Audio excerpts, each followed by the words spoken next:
Starting in 5 seconds.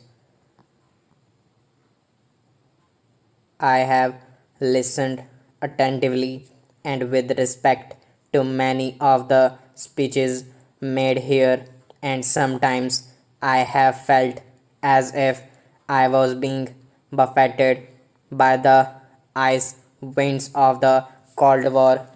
Coming from a warm country, I have shivered occasionally at these cold blasts.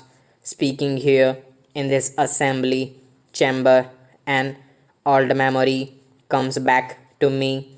In the fateful summer of 1938, I was a visitor at a meeting of the League of Nations in Geneva.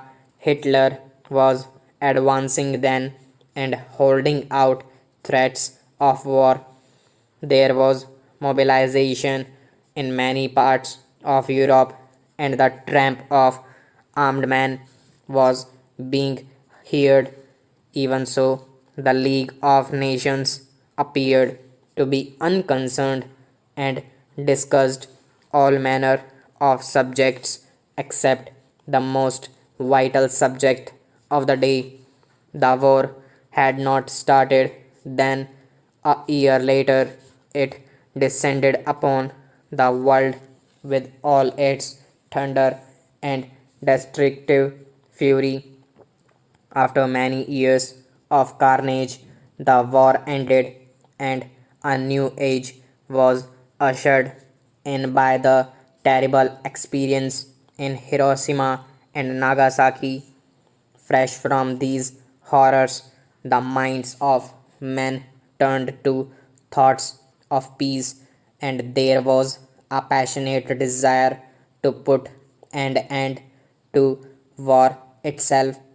The United Nations took birth on a note of high idealism embodied in the noble wording of the character, but there was also a realization of the state of the post war world as it was.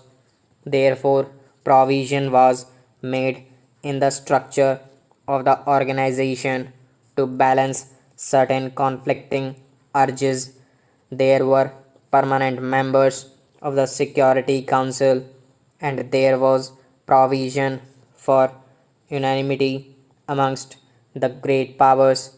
All this was not very logical, but it represented certain realities of the world as it was, and because of this, we accepted them.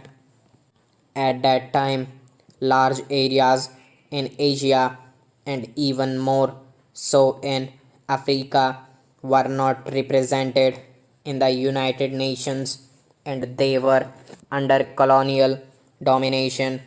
Since then, the colonial part of the world has shrunk greatly, and we now welcome here many countries from Africa in their new freedom. The United Nations has become progressively more representative, but we must remember that even now it is not fully so.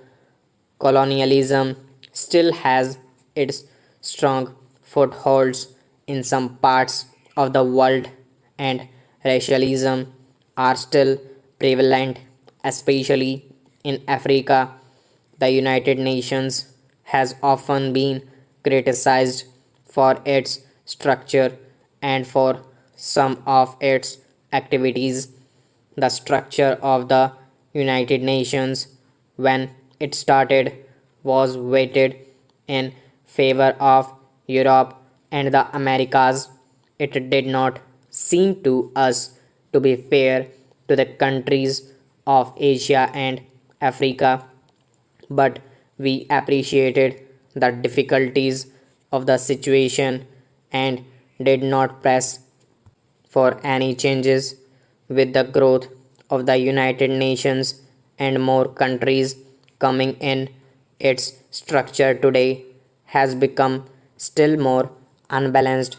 Even so, we wish to proceed slowly and with agreement, and not to press for any change which would involve an immediate amendment of the Charter and the raising of heated controversies.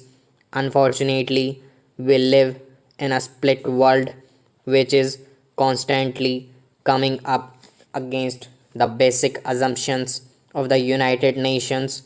We have to bear with this and try to move even more forward to the conception of full cooperation between nations.